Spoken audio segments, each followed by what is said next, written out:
prions en tant que saints? Est-ce que nous aidons les autres en tant que saints? Est-ce que nous vivons quelque part pour un bon objectif en tant que saints? C'est dit. Et appelé à être saints. Que la grâce et la paix vous soient données de la part de Dieu, notre Père, et du Seigneur Jésus-Christ. Es-tu toujours conscient de cet appel dans ta vie? Et comme tu vis avec les autres? Et comme tu agis dans une situation donnée? Comme tu œuvres dans l'église et hors de l'église et dans les lieux publics partout où tu te trouves?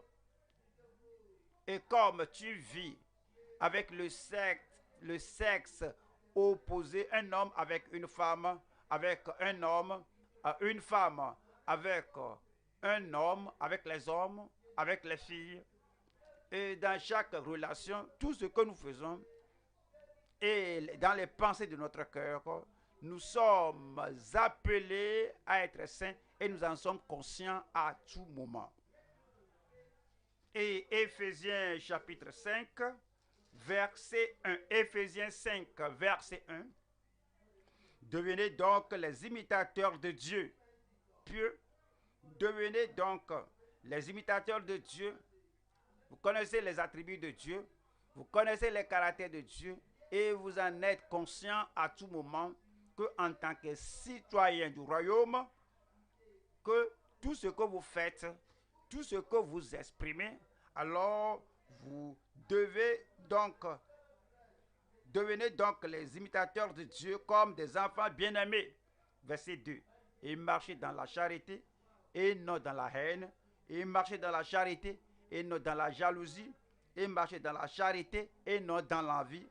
Et marchez dans la charité et non dans le convoitise de la vie ou dans l'orgueil de la vie. Voici le caractère et les caractéristiques des saints de Dieu dans le royaume. C'est-à-dire marcher dans la charité à l'exemple de Christ qui nous a aimés et qui s'est livré lui-même à Dieu pour nous comme une offrande et un sacrifice de bonne odeur.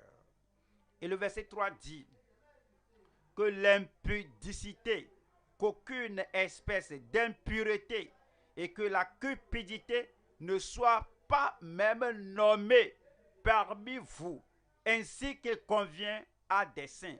Ainsi qu'il convient à des saints. 1 Thessaloniciens 3. 1 Thessaloniciens 3, verset 12. Que le Seigneur augmente de plus en plus parmi vous et à l'égard de tous cette charité que nous avons nous-mêmes pour vous. Verset 13. Afin d'affermir vos cœurs pour qu'ils soient irréprochables dans la sainteté devant Dieu notre Père lors de l'avènement de notre Seigneur Jésus avec tous ses saints. Troisième sous-thème ici, nous voyons notre consécration et notre engagement au service du royaume. Hébreux chapitre 12, 28. Hébreux 12, verset 28. C'est pourquoi, recevant un royaume inébranlable, les royaumes de ce monde sont ébranlables. D'un point à un autre point, quelqu'un maintenant gouverne maintenant, après quelques années, une autre personne s'en charge. Parfois, c'est un empire romain et ce sont les Romains qui sont au contrôle. Après, c'est un empire grec. Parfois, c'est un empire médo-perse. Il y a toujours le changement parce que les royaumes de ce monde ne peuvent pas être sous la domination de quelqu'un toute sa vie durant. Mais le royaume de Dieu, ce royaume-là, qui ne peut être ébranlé, et Christ est le roi, parce qu'il est le roi des rois, son royaume demeure pour toujours. Et nous voulons recevoir ou le titre, le privilège, l'opportunité de régner avec lui dans ce royaume.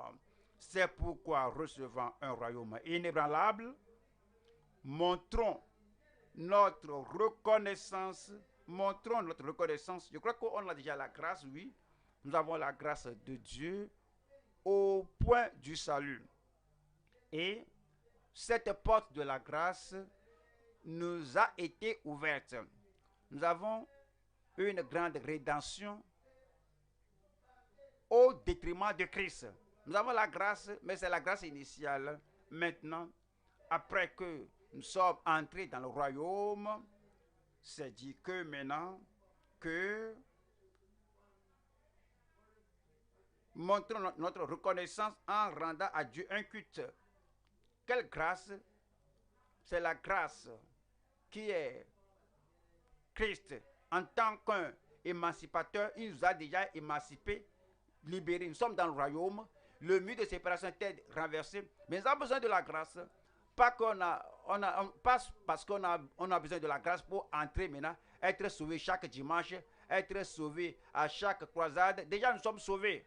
Mais nous avons besoin de la grâce qui nous a été accordée, la grâce qui nous a été donnée et qui nous donne la justice à l'émancipation de Christ. Christ nous a émancipés, nous a amené à la grâce, plus de grâce, plus de grâce. C'est pourquoi on a la grâce. On a dit que la grâce vous soit multipliée, que la grâce vous soit donnée, que la grâce et la miséricorde de Dieu vous soient multipliées. On a besoin de la grâce à tout moment afin que nous menions une vie de justice tous les jours de notre vie. C'est pourquoi, recevant un royaume inébranlable, montrons notre reconnaissance en rendant à Dieu un culte qui lui soit agréable, avec piété et avec crainte. Avec piété et avec crainte. Qui est une crainte filiale, que nous le craignons. On ne mène plus une vie imprudente parce que nous sommes sauvés par la grâce et que nous n'allions pas au-delà de la grâce. Et alors nous allons maintenant quitter la grâce initiale pour aller à une grâce élevée. En rendant à Dieu un culte qui lui soit agréable avec piété et avec crainte. On va au Colossiens 3, 23. Colossiens 3, 23. Tout ce que vous faites, faites-le de bon cœur. Maintenant, vous êtes au royaume, vous êtes consacrés au service du royaume. Tout ce que vous faites, faites-le de bon cœur. Faites-le aimablement, faites-le de tout votre cœur. Vous faites tout de tous vos talents et tout ce que vous faites, faites-le de bon cœur, comme pour le Seigneur et non pour des hommes. Comme pour le Seigneur et non pour des hommes. Est-ce que tu diriges la cellule des maisons et tu fais cela comme pour le Seigneur et non pour des hommes? Tu évangélises comme pour le Seigneur et non pour des hommes. Est-ce que tu suis de près les incroyants pour qu'ils viennent au royaume? Tu le fais de toute ton âme, de toute ta vie, comme pour le Seigneur et non pour des hommes. Tu viens à la formation des ouvriers chaque samedi, comme pour le Seigneur et non pour des hommes. Et tu as entendu la parole de Dieu, tu rentres chez toi pour la pratiquer. Ce n'est pas celui qui l'a dit ou celui qui l'a prêché, parce que c'est la parole de Dieu. Tu fais cela comme pour le Seigneur et non pour des hommes. Verset 24. Verset 24. Sachant que vous recevrez du Seigneur l'héritage pour récompense. Servez Christ le Seigneur. Nous allons au deuxième point maintenant. Deuxième point. Les étrangers et les gens de dehors dans le royaume insensible. Le royaume insensible. Qu'est-ce que ça veut dire? C'est le royaume terrestre. Pensez-y. Pensez au royaume de Pharaon en Égypte. Insensible. Insensible. Et il pouvait déchirer les gens, tuer les familles, détruire les gens. Un royaume insensible. Pensez au royaume assyrien. Regardez ce qu'ils ont fait. à leurs captifs. Ils étaient insensibles, un royaume insensible. Pensez à Babylone, le royaume de Nebuchadnezzar. N'est-ce pas le royaume que moi j'ai bâti pour l'honneur, pour la gloire de mon nom? Et il a érigé une idole, une statue que tout le monde adore cette idole. Et dit, si quelqu'un ose refuser d'adorer cette idole, en ce même temps, la personne sera jetée dans la fournaise ardente. Et c'est dit de Shadrach, Meshach et Abednego. Alors, il a appris, et puis il les a appelés. Mais est-ce vrai ce que j'ai appris? Est-ce que vous n'adorez pas mon idole? Je vous donne une seconde opportunité. Dès que vous entendez la musique de l'idolâtrie, lorsque vous vous prosternez pour adorer, d'accord, mais je vous donne une autre occasion. Mais si vous refusez qui est ce Dieu-là, qui peut vous délivrer de ma main, il dit qu'au roi, mais calme-toi, nous allons plus te répondre. Si toi tu fais cela, comme un empereur insensible, il y a le Dieu au ciel qui nous délivrera de ta main. Cet homme-là s'était énervé, il n'a pas pensé à leur vie, il n'a pas pensé à la douleur, à quelque chose. Alors, allez réchauffer la fournaise 7 fois plus et jetez-la au-dedans. Mais pour lui, que quelqu'un pleure, que quelqu'un souffre, que quelqu'un éprouve des douleurs, c'est un royaume insensible. Pensez au gouvernement romain ou médo-perse, chacun d'eux était comme ça, avec leurs chaussures d'airain, ils piétinent les gens, piétinent leurs droits. Les royaumes de ce monde sont insensibles. Il y a des étrangers à la grâce de Dieu, des gens de dehors à la grâce de Dieu qui vivent dans ce royaume insensible, et ces gens-là prennent la nature du royaume dans lequel ils vivent. Les étrangers et les gens de dehors dans le royaume insensible. Alors aux Éphésiens chapitre 2 verset 12. Souvenez-vous que vous étiez en ce temps-là sans Christ, privés du droit de cité en Israël, étrangers aux alliances de la promesse, sans espérance et sans Dieu dans le monde. La première partie du verset 19 dit: ainsi donc, vous êtes repentis, vous êtes réconciliés avec Dieu, vous n'êtes plus des étrangers ni des gens du dehors. Il y a des gens qui ne se sont pas repentis, ils sont toujours étrangers et gens de dehors. Deuxième point maintenant, les étrangers et les gens de dehors dans le royaume insensible. Nous allons voir 3 sous-thèmes ici. Les étrangers sans espérance pour le ciel. 2. Les pécheurs impurs et insensibles pour le ciel. 3. Les faux saints dénués d'une habitation au ciel. Premier sous-thème ici, les étrangers sans espérance pour le ciel. Nous allons aux Éphésiens 2, verset 12. Souvenez-vous que vous étiez en ce temps-là sans Christ, privés du droit de cité en Israël, étrangers aux alliances de la promesse, sans espérance et sans Dieu dans le monde. Et sans Dieu dans le monde. Psaume chapitre 10. Psaume 10. Psaume 10. 4. Le méchant, ce sont les étrangers, les gens qui n'ont pas d'espoir pour le ciel. Le méchant, Psaume 10, 4. Le méchant dit avec arrogance: il ne punit pas. Il n'y a point de Dieu. Voilà toutes ses pensées. Il voudrait agir. Dieu n'est pas dans ses pensées. Il voudrait se battre. Il n'y a point de Dieu. Voilà toutes ses pensées.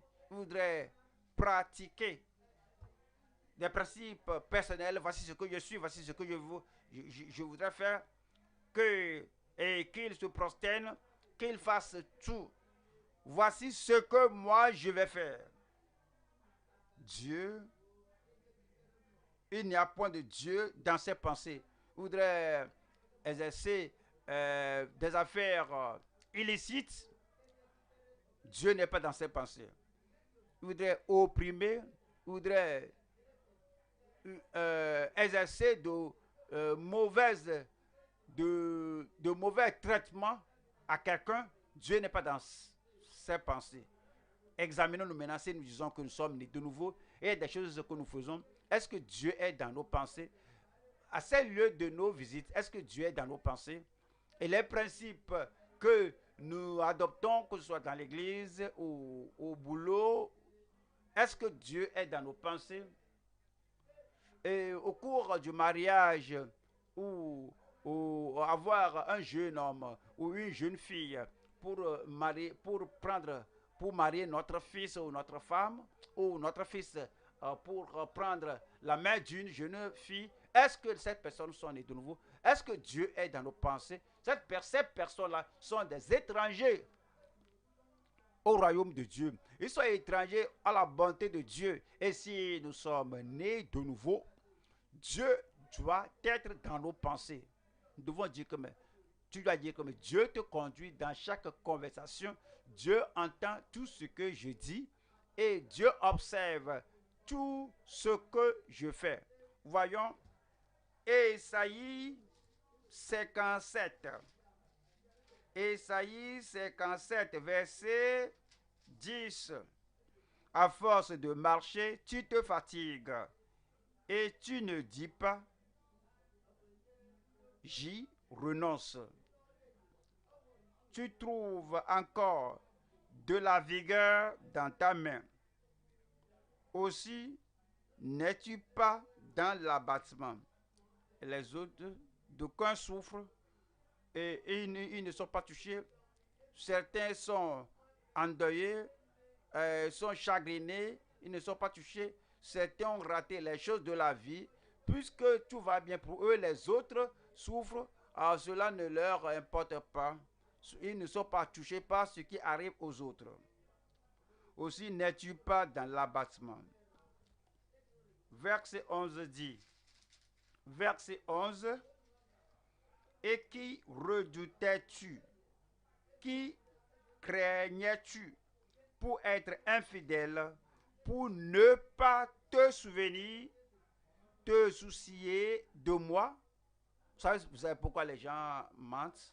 Parce qu'il n'y a pas de Dieu dans leur pensée. Ils ne comprennent pas le caractère, les caractéristiques des citoyens du royaume. Tout ce qui fait leur réflexion, c'est que je dois protéger ma dignité.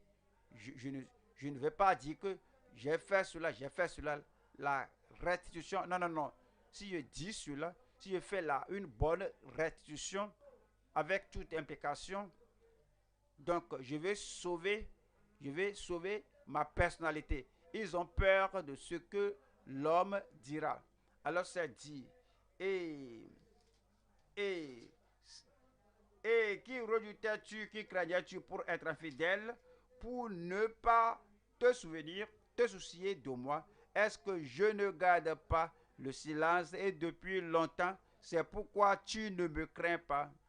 Ce sont les gens qui n'ont pas l'espérance du ciel, parce que Dieu n'est pas dans leur pensée.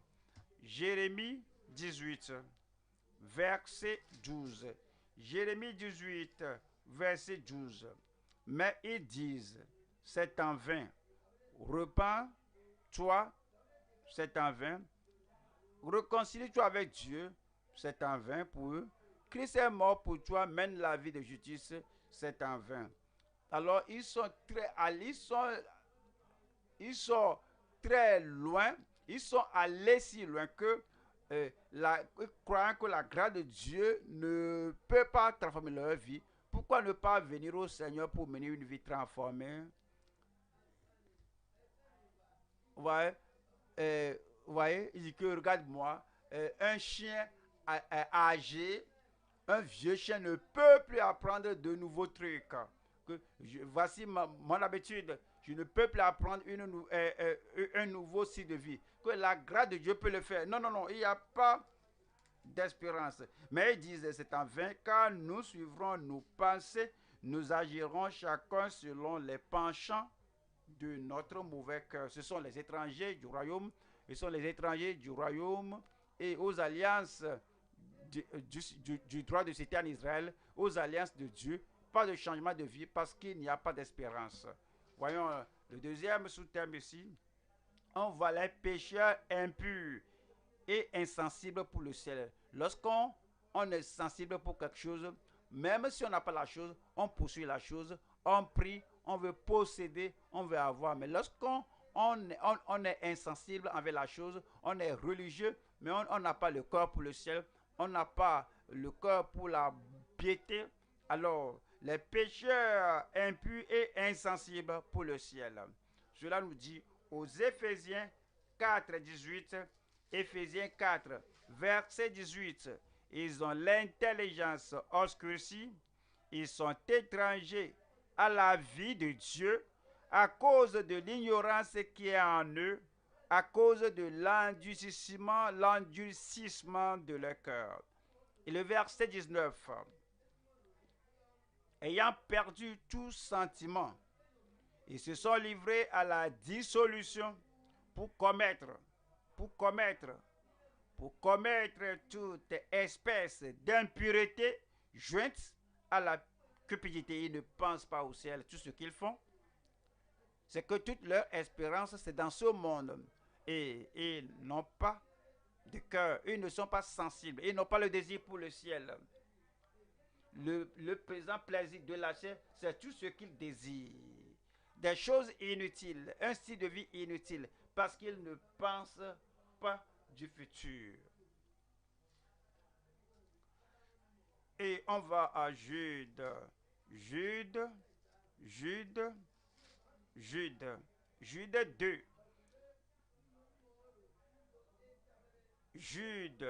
Jude 8.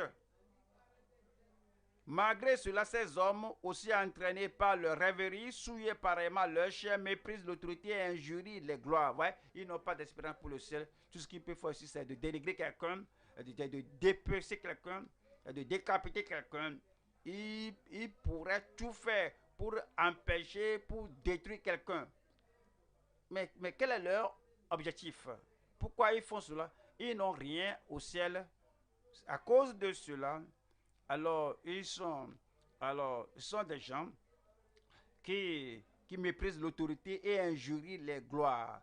Verset 13 dit, des vagues furieuses de la mer, rejetant l'écume de leur impureté, des âtres errants auxquels l'obscurité des ténèbres est réservée pour l'éternité. Je prie que nous ayons l'espérance du ciel. Amen. Que nous ayons le cœur, la passion, le désir pour le ciel. Que nous ayons l'habitation au ciel. Moi, j'en aurai. J'aurai une habitation au ciel. Allons au troisième sous-thème ici. Les faux saints dénués d'une habitation au ciel. Nous retournons aux Éphésiens. Éphésiens 5, verset 3. Que l'impudicité, qu'aucune espèce d'impureté et que la cupidité ne soit pas même nommée parmi vous, ainsi qu'il convient à des saints. Pas même une fois, depuis que tu es né de nouveau, et les gens à qui tu parles à la cellule de maison, on n'observe pas la cellule de maison pour rien. Et si Christ vient à la cellule, et si la trompette sonne, après la cellule de maison, après le culte là, après le rassemblement, après l'assemblée là, où sera notre auditoire, où seront nos membres, et si aujourd'hui, après avoir écouté tout le message, et si Christ est venu, alors où passerez-vous l'éternité? Donc, comme tu enseignes les autres, comme tu diriges les autres, tu penses au fait que Christ peut venir à tout moment. Et si on attendait et puis Christ n'est pas venu, c'est ainsi les gens au temps de Noé attendait. On disait que le déluge vient, et que oui, on a appris cela. Et puis un jour, c'est arrivé. C'est ainsi que, au temps de Lot, le feu était descendu et a dévoré toute injustice. Et c'est comme, c'est comme l'autre plaisantait, mais le feu était descendu et Jésus a dit, souvenez-vous de la femme de l'autre. Nous parlons de l'avènement du Seigneur un jour, une nuit, ou un matin, ou un temps donné, il viendra. Ce que nous disons, c'est que sommes-nous prêts, ou bien nous sommes appelés saints simplement, frères et sœurs simplement, mais la vie d'un saint. L'engagement, la consécration des saints n'est pas en nous. Est-ce que nous sommes conscients de ce caractère, de ces caractéristiques, de cet engagement, de cette consécration à chaque moment, à tout moment? Les faux saints n'auront pas d'habitation au ciel. Éphésiens chapitre 5, verset 3. Que l'impudicité, qu'aucune espèce d'impureté, impureté sous tout aspect, sous toute forme, et que la cupidité ne soit pas même nommée parmi vous, ainsi qu'il convient à des saints. Et le verset 4. Qu'on n'entende ni paroles déshonnêtes, ni propos insensés, ni plaisanteries, choses qui sont contraires à la bienséance, qu'on entende plutôt des actions de grâce. 5. Car sachez-le bien, aucun impudique ou impur ou cupide, c'est-à-dire idolâtre, n'a d'héritage dans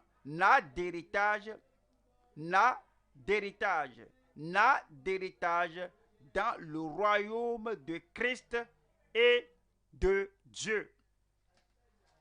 Ésaïe 65, Ésaïe chapitre 65,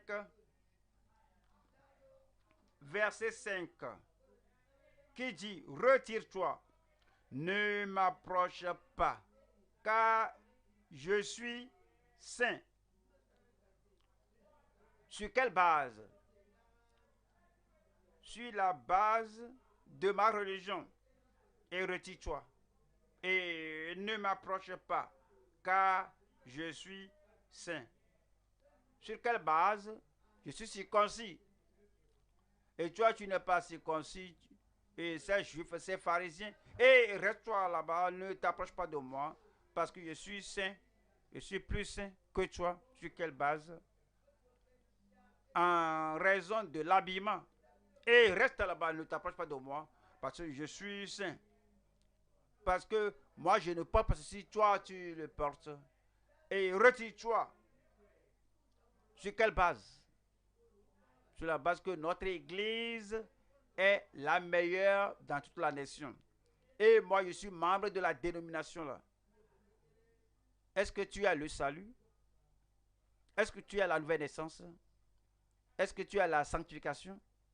Est-ce que tu as la consécration? Et la vie transparente d'un véritable croyant? J'appartiens à cette dénomination. Ah bon? Donc retire-toi. Ne m'approche pas, car je suis saint. De pareilles choses, c'est une fumée dans mes narines. C'est un feu qui brûle toujours. Le Seigneur hait l'hypocrisie. Il hait la dissimulation. Le Seigneur hait cette fausseté en tant que saint. On va à Tite chapitre 1. Tite chapitre 1, 16. Ils font profession de connaître Dieu, mais ils le renient par leurs œuvres, étant abominables, rebelles et incapables d'aucune bonne œuvre. Allons au troisième point maintenant. Nous avons le fondement de notre sécurité dans le royaume céleste, le fondement de notre sécurité dans le royaume céleste. Nous allons aux Éphésiens, chapitre 2, 19. Ainsi donc, vous n'êtes plus des étrangers, ni des gens du dehors, mais vous êtes concitoyens des saints gens de la maison de Dieu. Verset 20. Vous avez été édifiés sur le fondement des apôtres et des prophètes, Jésus-Christ lui-même étant la pierre angulaire. Nous allons voir trois sous-thèmes ici. Premier sous-thème, le fondement de Christ comme étant révélé par les apôtres et les prophètes. 2. Le fondement de la pierre angulaire, l'apôtre, le prophète. 3.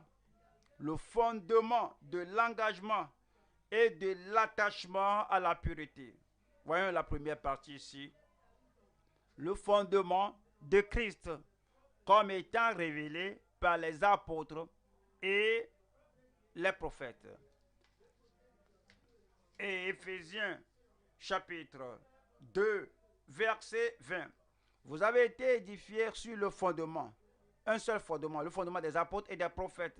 Les apôtres et les prophètes étaient au pluriel, mais ils ont vécu sur le même fondement. Les apôtres qui ont vécu à l'époque là, bien d'apôtres, il est apôtre des Juifs, apôtre aux païens. Les apôtres au pluriel ont vécu, ont bâti sur le même fondement.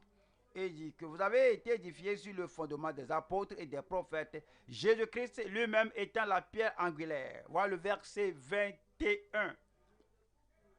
En lui, tout l'édifice, c'est-à-dire en Christ, en lui, tout l'édifice bien coordonné s'élève pour être un temple saint dans le Seigneur. Verset 22. En lui, vous êtes aussi édifiés pour être une habitation de Dieu.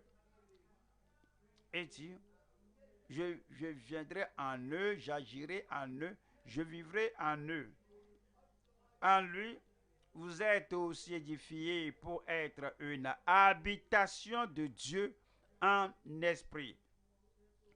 Les apôtres et les prophètes avaient déclaré Christ en tant que fondement et maintenant nous sommes édifiés sur ce fondement. Éphésiens chapitre 3, verset 4. Éphésiens 3, 4. En les lisant, vous pouvez vous représenter l'intelligence que j'ai du mystère de Christ. Verset 5. Il n'a pas été manifesté aux fils des hommes dans les autres générations, comme il a été révélé maintenant. Christ a été maintenant révélé. Christ, le fondement, la pierre angulaire, comme il a été révélé maintenant par l'Esprit aux saints apôtres et prophètes de Christ. Tous ces apôtres qui sortaient, qui déclaraient la même chose, que le salut est retrouvé en Christ seul. Verset 6. Ce mystère, c'est que les païens sont cohéritiers, forment un même corps et participent à la même promesse en Jésus-Christ par l'Évangile. Nous allons à 2 Pierre. 2 Pierre 3. 2 Pierre 3, 2. Afin que vous vous souveniez des choses annoncées d'avance par les saints prophètes et du commandement du Seigneur et Sauveur. Ils ont pris la parole du Sauveur, ils ont pris le sacrifice du Sauveur, ils ont pris la déclaration du Sauveur et l'ont déclaré au monde entier, ces apôtres et les prophètes. Verset 14.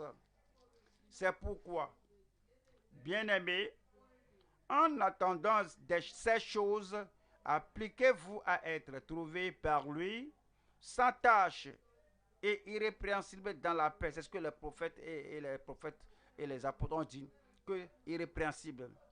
C'est ce qu'ils ont souligné, sans tache et irrépréhensible. Ces apôtres et ces prophètes, c'est ce qu'ils ont dit. Éphésiens chapitre 4, verset 11. Éphésiens 4, 11. Il a donné les uns comme apôtres, les autres comme prophètes, les autres comme évangélistes, les autres comme pasteurs et docteurs. 12. Pour le perfectionnement des saints. Les apôtres et les prophètes, les saints apôtres et les saints prophètes, voici leur but. Voici la raison pour le ministère, pour le perfectionnement des saints en vue de l'œuvre du ministère et de l'édification du corps de Christ. Et puis le verset 13 dit, jusqu'à ce que nous soyons tous parvenus à l'unité de la foi. La parole de ces apôtres et de ces prophètes, nous continuons de lire cette parole-là, nous continuons de méditer cette parole-là, nous continuons de croire à cette parole-là, nous continuons d'embrasser la parole-là, nous continuons de nous appuyer sur cette parole-là et nous continuons de déclarer la parole-là aux autres jusqu'à ce que nous soyons tous parvenus à l'unité de la foi et de la communion du Fils de Dieu à l'état d'homme fait, à la mesure de la stature parfaite de Christ. Je prie que Dieu effectue cela dans la vie de chacun de nous au nom de Jésus-Christ.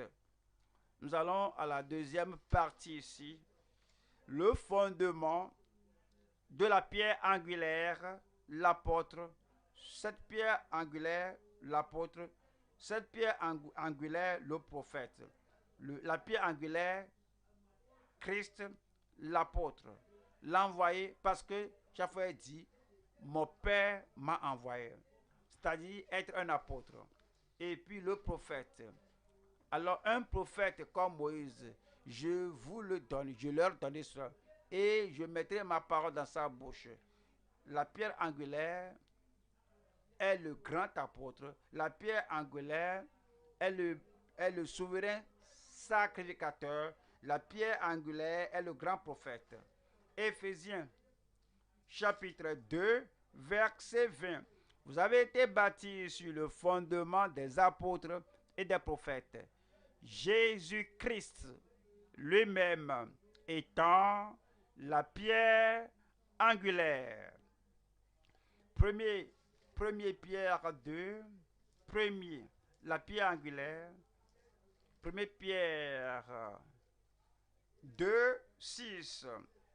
Car il est dit dans l'Écriture, voici je mets en Sion une pierre angulaire, choisie, précieuse, et celui qui croit en elle,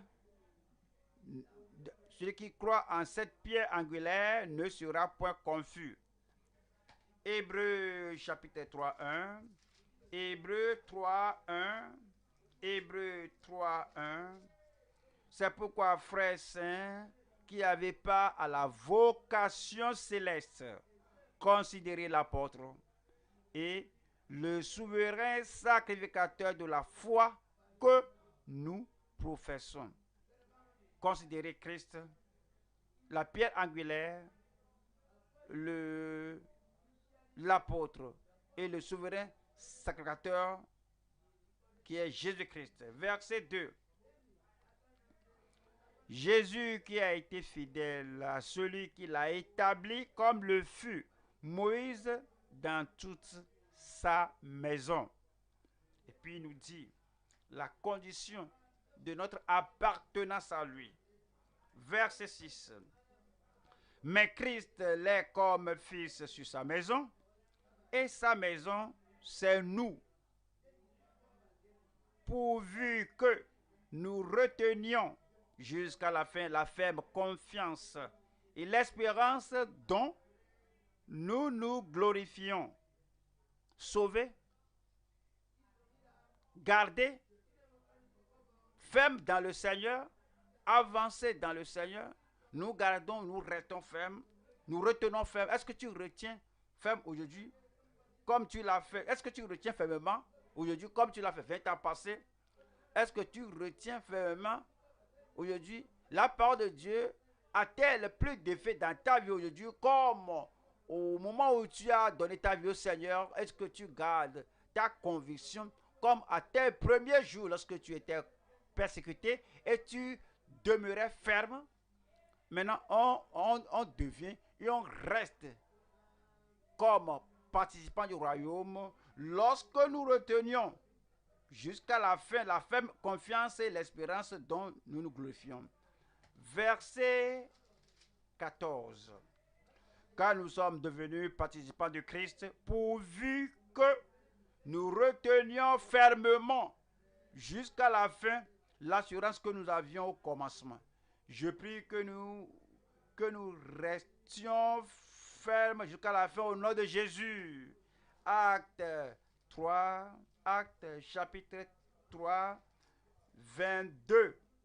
Moïse a dit, le Seigneur votre Dieu vous suscitera d'entre vos frères un prophète comme moi. Vous l'écouterez dans tout ce qu'il vous dira. Comprenez? Tout ce qu'il vous dira. Matthieu, Marc, Luc, Jean ont déclaré la parole. Ils ont révélé tout est du ciel, tout le ciel. Ils sont partis au ciel. C'est acte des apôtres. Ces apôtres se sont déclarés, se sont attachés à la parole que Christ a déclarée. Il y a des soi-disant croyants et qui disent suivez à leurs disciples d'étudier seulement l'apôtre, les épîtres de Paul. Que Paul est un apôtre aux païens. Paul a dit ça. Quelque chose ce que Christ a dit en Matthieu, Marc, Luc 10. Alors que cela a parlé, Christ a parlé du renoncement à soi, que ça c'est avant la croix. Il a parlé du port de la croix, que c'est avant la croix. Il a dit, suivez-moi et marchez dans la lumière et non dans les ténèbres. Il dit que non, c'est à ce temps-là, c'est avant la Pentecôte. Il a dit, un prophète comme moi, que le Seigneur, votre Dieu vous suscitera d'entre vos frères un prophète comme moi. C'est-à-dire lui, Christ. Vous l'écouterez dans tout ce qu'il vous dira. C'est pourquoi Jésus a dit que tout pouvoir m'a été donné dans le ciel et sur la terre. Allez partout le monde et enseigne toutes les nations et baptisez-les au nom du Père, du Fils et du Saint-Esprit. Enseignez-leur à observer tout ce que je vous ai prescrit, même après l'arrivée du Saint-Esprit, même après que l'Église ait été plantée et établie, après que le Saint-Esprit continue de révéler la pensée du Père, après avoir suscité Paul, Silas et Timothée, après avoir suscité les autres, en ce temps-là, jusqu'à la fin des âges, enseignez-leur à observer tout ce que je vous ai prescrit. Et voici, je suis avec vous jusqu'à la fin du monde. Toutes les paroles de Christ, les apôtres, les prophètes, la pierre angulaire, le sauveur, l'enseignant venant du ciel, nous allons continuer à obéir à sa parole. Verset 23. Et quiconque n'écoutera pas ce prophète, se référant à Christ, sera exterminé du milieu du peuple. Quiconque va utiliser une excuse de Paul, que voici ce que Paul a dit. Moi, je ne vais pas écouter Christ, la pierre angulaire, le prophète et la personne que dit que moi, je vis maintenant dans la période de la grâce. La grâce accepte tout, quelque chose qui arrive, ce qui ne va pas. C'est la grâce qui couvre tout. Jésus a dit que celui qui persévérera jusqu'à la fin sera sauvé. Si quelqu'un n'écoutera pas Christ, la personne sera exterminée du milieu du peuple. Verset 24. Tous les prophètes qui ont successivement parlé depuis Samuel ont aussi annoncé ces jours-là. Verset 25. Vous êtes les fils des prophètes et de l'alliance que Dieu a traitée avec nos pères en disant à Abraham, toutes les familles de la terre seront bénies en ta postérité. Verset 26 dit maintenant ce que Christ est venu faire, ce que Christ a fait, ce que Christ continue de faire. C'est à vous, premièrement, que Dieu, ayant suscité son serviteur, l'a envoyé pour vous bénir, en détournant chacun de vous de ses iniquités. Je prie que le ministère et la prédication de Jésus-Christ, la pierre angulaire, l'apôtre, le prophète, prennent son effet dans la vie de chacun de nous et son effet dans la vie de chacun de nous au nom de Jésus-Christ. La troisième partie ici, le fondement de l'engagement et de l'attachement à la pureté. Je parle du fondement, le fondement sur lequel nous bâtissons le fondement de notre vie. Et deuxième Timothée chapitre 2, verset 19. Néanmoins, le solide fondement de Dieu reste debout avec ses paroles qui lui servent de sceau. Le Seigneur connaît ceux qui lui appartiennent et quiconque prononce le nom du Seigneur, qu'il s'éloigne de l'iniquité. Quiconque prononce le nom du Seigneur, qui s'éloigne, qu'elle s'éloigne de l'iniquité. C'est le fondement que nous connaissons Dieu, que Dieu nous connaît, et nous bâtissons l'habitation de Dieu en Christ. Et verset 21. 21 nous dit, si donc quelqu'un se conserve pur, en s'abstenant de ces choses, il sera un vase d'honneur sanctifié. Si nous serons des vases d'honneur, il faut cette sanctification dans le cœur, cette purification du cœur, il faut cette épuration du cœur, ce changement et ce changement du corps, du cœur. Il faut cette éradication du corps de pierre pour mettre en nous un cœur doux, tendre, et que le Seigneur nous donne un cœur comme celui de Christ. Et si donc quelqu'un se conserve pur en s'abstenant de ces choses, il sera un vase d'honneur, sanctifié,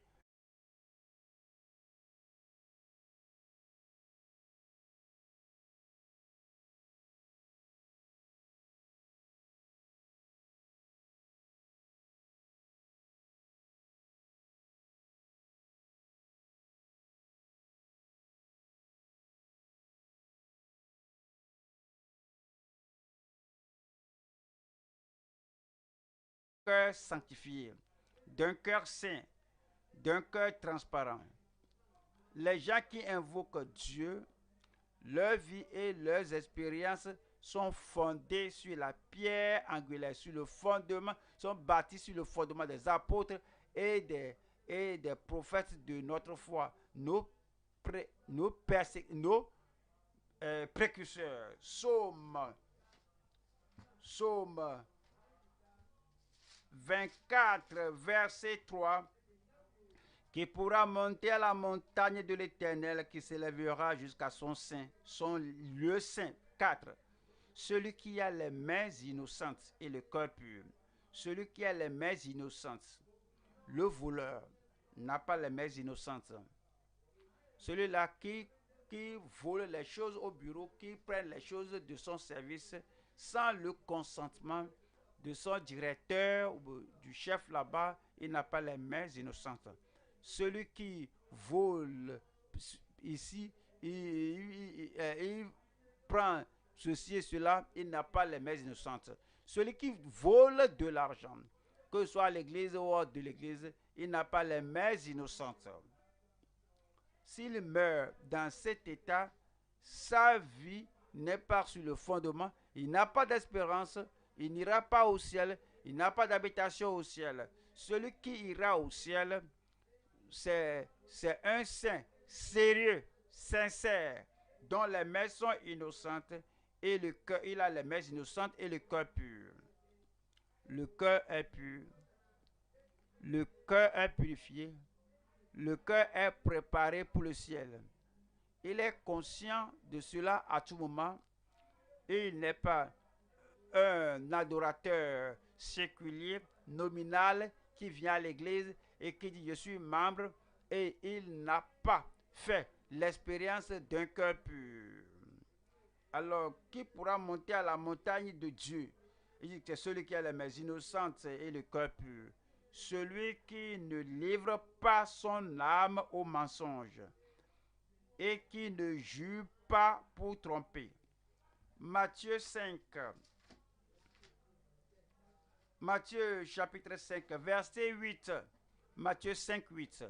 Heureux ceux qui ont le cœur pur, ce sont les paroles de Christ. Il savait que nous devons avoir, pas dire que je suis pardonné, j'ai été pardonné chaque fois, tu tombes dans le passé, tu tombes dans le péché. Oh Seigneur, pardonne-moi, souviens-toi de ta grâce. Et encore, la personne tombe encore dans le péché, et puis il est encore dans la boue. Oh Seigneur, rappelle-toi ta grâce. La semaine prochaine encore, il retourne au péché, alors il tombe encore dans la sueur, dans le mal. Oh Seigneur, rappelle-toi ta grâce. Tous ces gens-là, les gens-là ne sont pas sérieux avec leur âme.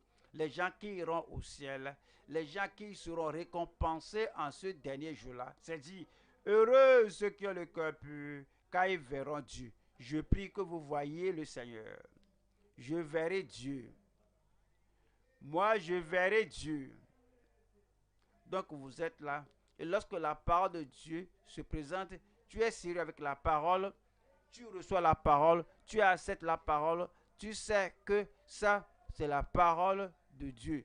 Et quel que soit ce que tu fais, ce que tu as, et qui que tu sois, où que tu sois, si tu n'as pas la pureté du cœur, tu sais que ce sera tragique et traumatisant pour toujours, parce que Christ, la parole finale de Dieu, nous a donné sa parole, que heureux ceux qui ont le cœur pur, car ils verront Dieu.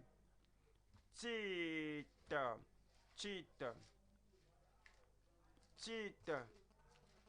2, 11.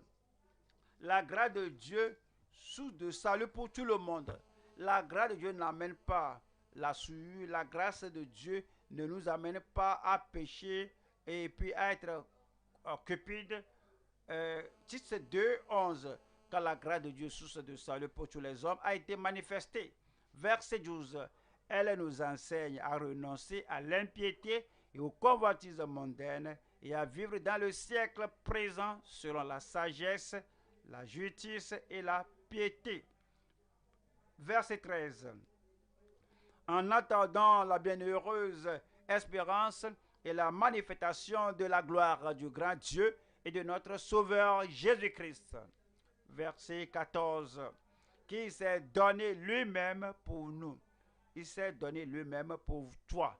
Il s'est donné lui-même pour vous. Pourquoi? Afin de rester frivole, imprudent, plaisantin, une nuisance, quelqu'un qui ne prend pas le calvaire au sérieux. Pourquoi s'est-il donné pour nous? Afin de nous racheter de toute iniquité. Il s'est donné lui-même pour nous afin de nous racheter de toute iniquité, de se faire un peuple qui lui appartienne, purifié par lui et zélé pour les bonnes œuvres. Que quelqu'un crie Amen. Lorsque Christ vient en nous, il amène la justice, la sainteté. Nous aimons la sainteté, nous jouissons de la sainteté, Nous voulons vivre à chaque moment de notre vie, aussi longtemps que Christ est là dans le cœur. Ton cœur sera passionné de cela parce qu'il s'est donné lui-même afin de te racheter de toute iniquité et de se faire un peuple qui lui appartienne, purifié par lui. Tu ne seras pas une personne ordinaire, tu ne seras pas comme tout le monde, tu ne seras pas comme une personne qui est comme tout le monde. Il n'y a pas de distinction, il n'y a pas de spécialité, il n'y a pas de particularité. Lorsque Christ te sauve et te purifie, lorsque Christ te sanctifie, il fait de toi une personne spéciale, particulière. Même les gens autour de toi, les croyants, vont voir ton zèle pour le Seigneur, ta confiance au Seigneur, ta consécration au Seigneur et comment tu mènes ta vie. Tu t'es totalement vendu à Dieu et Dieu seul, et tu ne vas pas Seigneur dit que alors mollo, faites cela doucement, parce que sommes-nous les seules personnes dans le monde? Bien sûr, oui, parce que nous sommes les gens particuliers, spéciaux du Seigneur. Nous sommes zélés pour de bonnes œuvres, et comme les gens du monde sont zélés pour ce qu'ils font, et ils sont passionnés de ce qu'ils font, pour ce qu'ils font, et alors, comme ils font cela, et lorsque Christ vit en nous, alors c'est écrit de lui que le zèle de ta maison m'a consumé. Alors la même chose sera dit de toi, que le zèle du Seigneur t'a consumé. Tu seras une personne spéciale, un saint spécial, un enfant de Dieu spécial, un homme spécial, une femme spéciale, un ouvrier spécial, un saint spécial, un ministre spécial, un prédicateur spécial. Et tu seras zélé pour les bonnes œuvres. Lorsque le zèle sera comme le feu qui brûle, lorsque le feu là brûle au-dedans de ton âme, les gens de loin et les gens de près vont voir le feu, ils vont voir le zèle, et ils ne seront pas tièdes, ils ne seront pas dormants, et ils ne seront pas léthargiques, et tu t'insinues et tu sors, tu ne fais pas de différence. Partout il y a le feu, on voit l'effet du feu, et le feu de la foi brûle au-dedans de toi, et cela t'a sauvé, sanctifié, et cela fait de toi une personne particulière, zélée pour les bonnes œuvres. Tout le monde verra le feu brûler. Aujourd'hui, le feu va commencer par brûler. Dans ton cœur, dans ta vie, dans l'œuvre de tes mains, le feu va brûler au nom de Jésus-Christ. Les autres le verront. Où êtes-vous? Le feu va brûler dans ta vie. Pourquoi ne pas te mettre debout pour dire, Seigneur, me voici, je suis prêt pour le feu du ciel, pour le feu de la Pentecôte, que cela descende sur mon âme, que cela brûle toute la paille de ma vie, et que la léthargie soit brûlée de ma vie, que la mollesse, la tiédeur soit brûlée de ma vie. Je veux être un saint particulier, un enfant de Dieu spécial, un ouvrier spécial, un saint spécial, un serviteur de Dieu spécial. Je veux que ton feu brûle dans ma vie, que le feu brûle, que le feu brûle. Et tu viens au Seigneur en tant que citoyen et concitoyen de Dieu, membre de la famille de Dieu dans le royaume de Dieu. Ouvre ta bouche et parle au Seigneur dans la prière.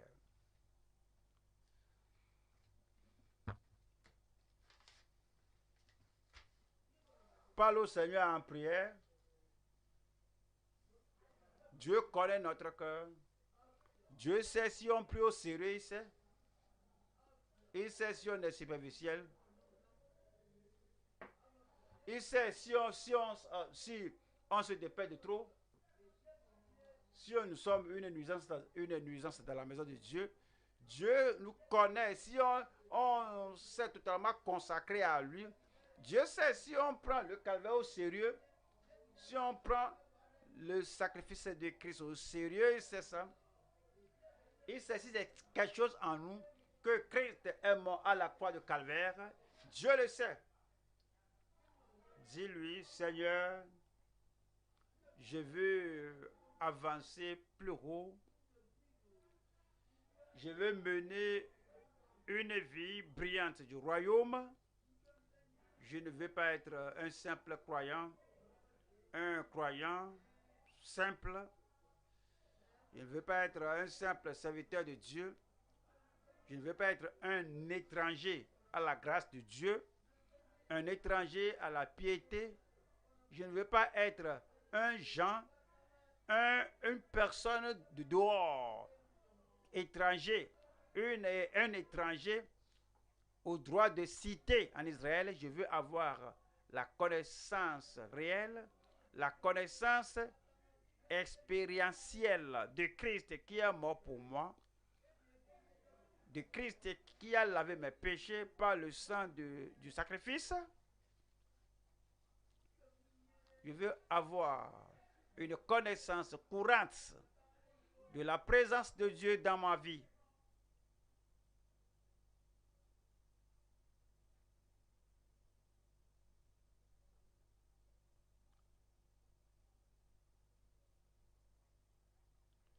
Je veux avoir l'œuvre de la grâce établie dans ma vie. La grâce pour la sanctification, la grâce pour la sainteté, la grâce pour la pureté de cœur et la pureté de vie. Je veux que cela se reflète dans mes pensées, dans mes projets, dans mes pratiques, dans les choses que je fais partout où je me trouve.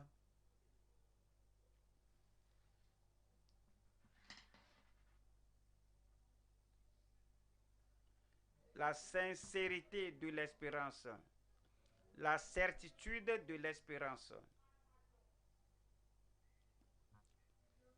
Je ne veux pas mener une vie vide, sans espérance pour le ciel. Une vie superficielle qui n'a pas de base pour le ciel. Une vie de duplicité qui n'a pas d'habitation au ciel.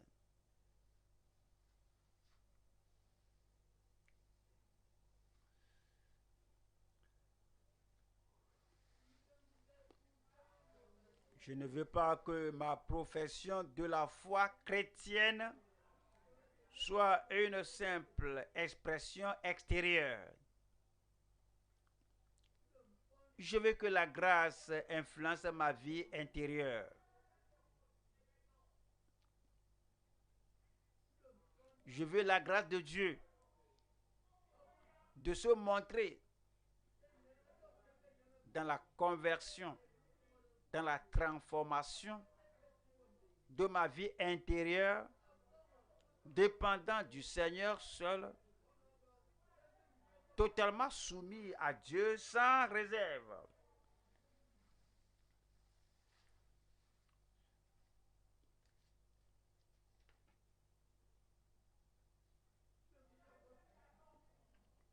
Je veux démontrer mon appel à être saint.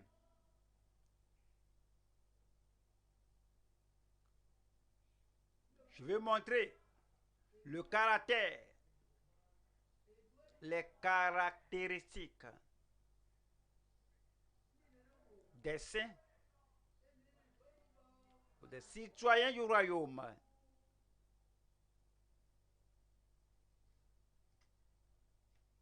Je veux avoir la consécration, l'engagement d'un véritable saint, d'un véritable serviteur, d'un véritable économe des mystères du royaume.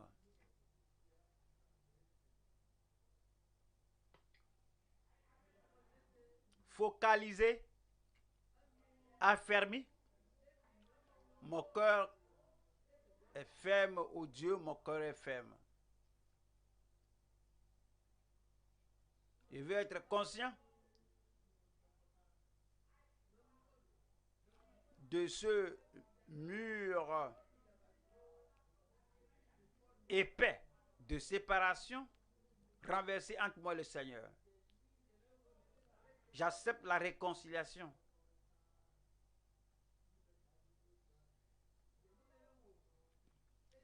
Oui, j'ai vu la justice.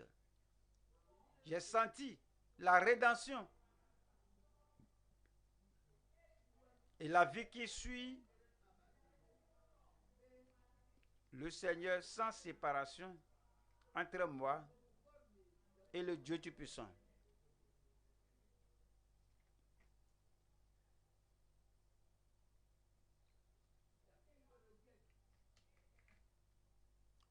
Que ce sang-là purifie, que ce sang-là nettoie, que le sang la lave, que le feu brûle toute paille,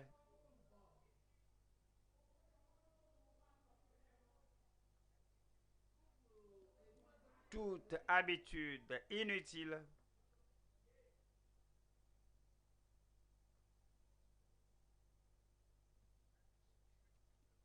que la force du Seigneur vous soutienne et vous élève. Vous élève plus haut, vous élève plus que le lieu où vous étiez, vous élève plus que votre vie passée.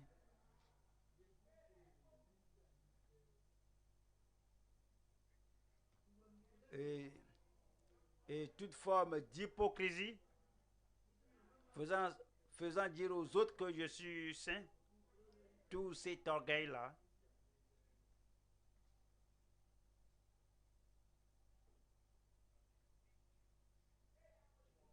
les pensées religieuses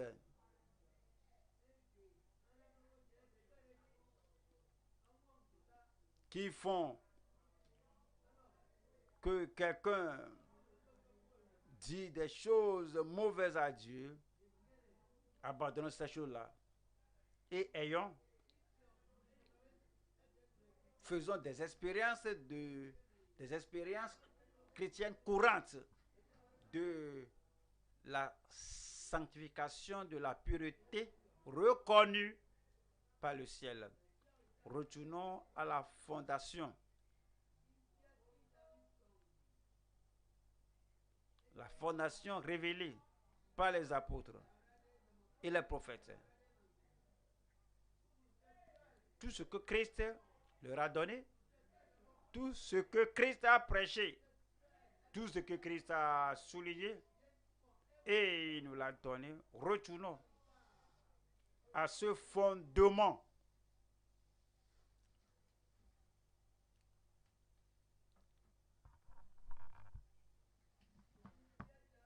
Le fondement de Christ, la pierre angulaire, nul ne peut poser un autre fondement que celui qui a été déjà posé, c'est-à-dire Christ le Sauveur, Christ le Sanctificateur, Christ,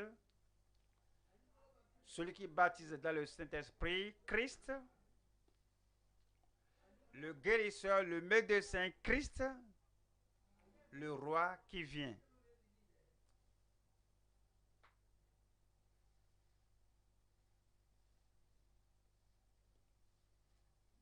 Il viendra bientôt. Nous ne connaissons pas ni l'heure, ni le temps, mais il viendra. Rappelez-vous la femme de Lot.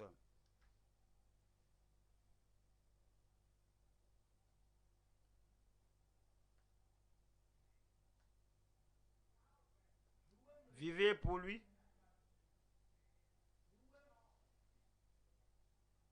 Vivez par sa puissance. Vivez pour sa gloire. À chaque instant. Dans les choses ordinaires ou non ordinaires, dans les choses habituelles ou occasionnelles, vivez pour Christ. Dans les choses observables ou invisibles, vivez pour Christ. Que sa grâce demeure dans votre vie à tout moment. Étant pieux, étant saint, étant sobre, juste, aller au-delà de la religion.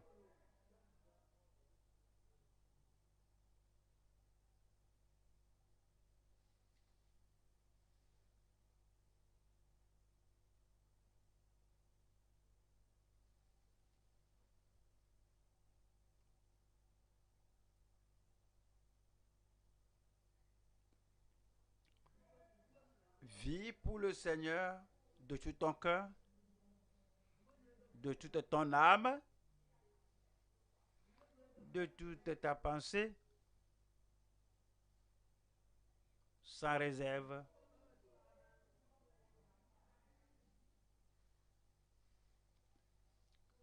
Sans rival dans le cœur.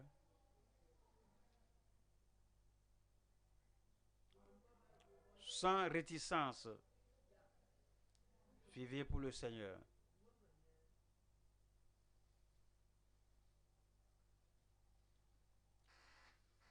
Au nom de Jésus, nous prions.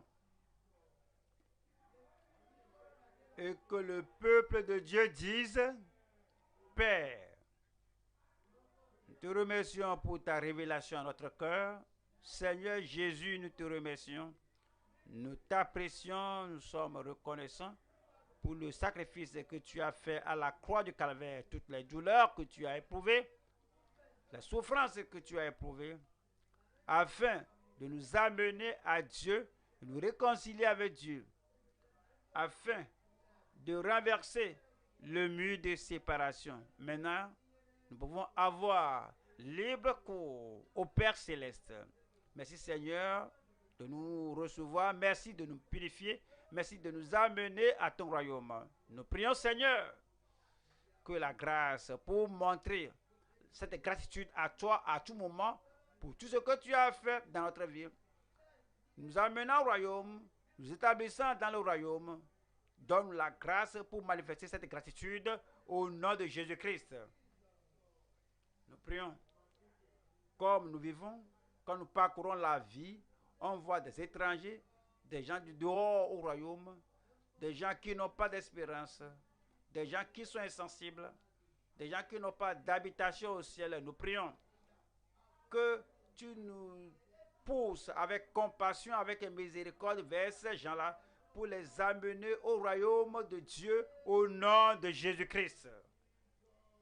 Fais de nous des gens fructueux, fidèles, des gagneurs d'âmes, féconds au nom de Jésus. Nous prions que notre consécration, notre engagement ne soit pas au déclin, n'aille pas décroissant, mais que cela aille croissant à tout moment au nom de Jésus-Christ. Nous prions que toutes les vertus du royaume, l'amour dans le royaume, la passion du royaume, que tout soit vu dans notre vie au nom de Jésus-Christ. Donne-nous, Seigneur, une vie transparente, que nous te suivions sans regret, que nous te suivions sans réserve, que nous te suivions sans que quelqu'un rivalise notre amour pour toi au nom de Jésus-Christ. Rends-nous purs, garde-nous purs, fais de nous des gens spéciaux, particuliers, et garde-nous en personne particulière. Aide-nous à ne pas être lents, à être mous, léthargiques, tièdes, mais que nous ayons le zèle de Christ nous consumer à tout moment au nom de Jésus-Christ. Comme nous rentrons, rentre avec nous. Cette semaine, la semaine prochaine, rends-nous féconds. Que le feu de l'Esprit brûle dans chaque cœur.